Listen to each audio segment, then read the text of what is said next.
Hello everyone, Darren here, and this is a follow-up video for my map guide Overlord. Um, I guess technically it would also just be a general talk regarding the topic here, which is beach. I mentioned in my Overlord map guide that I'd be making a follow-up video specifically focusing on the beach section of the map. And really, I guess I should mention that we're going to be talking about beach as a whole, because there is at least, I think, one other map that has a beach, and the idea strategy regarding the beach on that map is pretty much the same. So, and really, this video is going to explain why I am very much, and a good portion of the community is very much against just going beach on any map that has one in general, and that is because most of the time, or in this case, on Overlord's case, it's 100% fact that you separate yourself from the rest of the map. And I don't mean it like Hidden Village, where it's like it's separated, but you can still kind of shoot at another flank. I mean, this is a complete separation here, because you are on the lowest possible level with sheer, almost near vertical cliffs running the entire length along the map, with the exception of 4 avenues for you to choose from, and I think like maybe 2 or 3 like slopes for the enemies to shoot down on you from the upper portion. So effectively, you're cutting yourself off from the rest of the team. You're unable to actually go and support your team from your current position. If you wanted to, or if you needed to go and defend your base, you have to literally pull back and go up these slopes. And I would like to mention that here on the beach, this is all soft terrain, so your mobility is hindered. I don't really notice it that much because I'm in a medium tank, but I'm sure some of the super heavies that I know come down here because they don't want to go and drive up this slope at 10 kilometers an hour, or whatever their argument may be, and they'll just go fight over here. I'm sure their mobility is pretty much kind of affected there. Now, you're cut off here. So you can't help. You have to go up these slopes to, help the rest of the team if the map is. And you can't really dictate whatever's going on up there at all. Like, I can't stress enough, you are effectively cut off. And that pretty much is kind of like the point of every map that has a beach. The people that come down here effectively cut themselves off from the rest of the map, the game, the overall grand strategy of whatever your team is trying to accomplish without communicating. Some people are in on that. So that's what some people want. They don't want to be shot from the sides. They don't want to be shot. They just want to get in a square-on, head-to-head, mano-y-mano fight with like 8 other people. Okay. I mean, I can see and I can respect that. You know what you want. But like, that doesn't mean that it is always a good idea. If you're coming down here just for a straight mano-y-mano brawl, that's one thing. If you're here because you believe that this is an ultimate super uber strategy to win this map, you are completely wrong. It is possible to completely blitz beach and come up behind the enemy and catch them unawares and win. It is possible, but it's not going to happen. It's not a high ratio of success there. It is a very, very low percentage of success. It really much requires your entire team just overwhelming, like Russian Stalin style, whatever enemies come down here.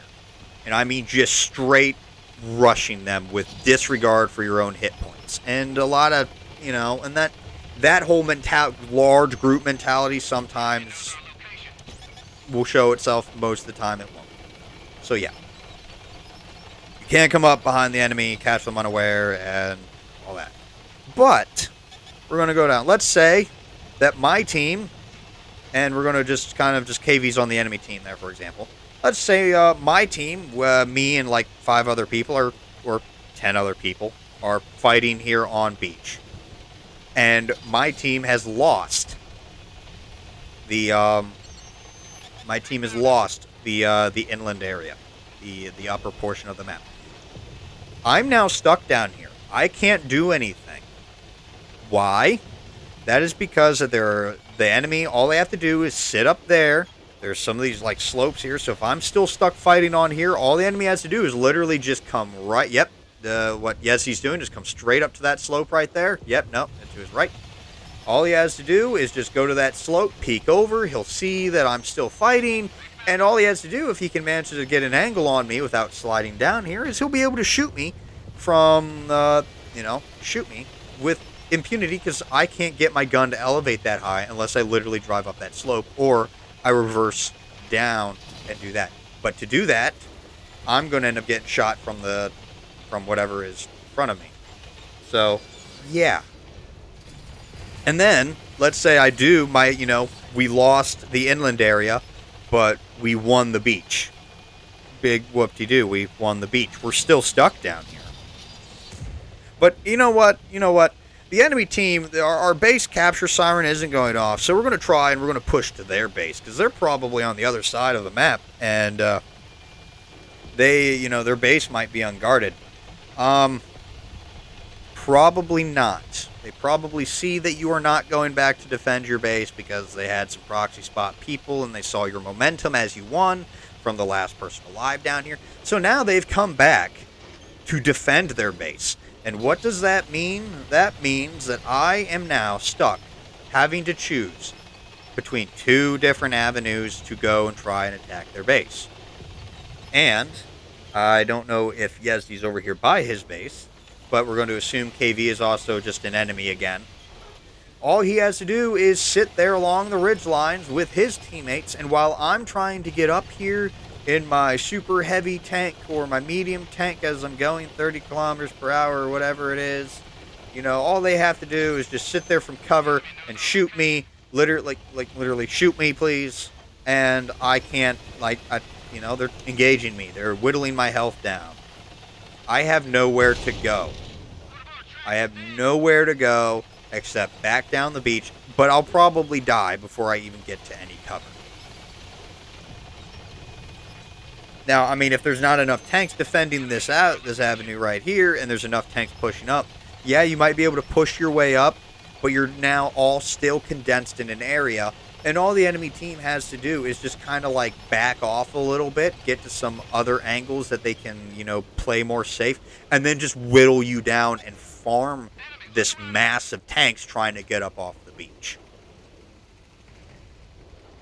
So, most of the time, when you see a team go beach, or the majority of a team go beach, that team is not going to win, because they've cut themselves off from the rest of the map. They cannot influence the map. That's essentially, it's just, they've disappeared off the map.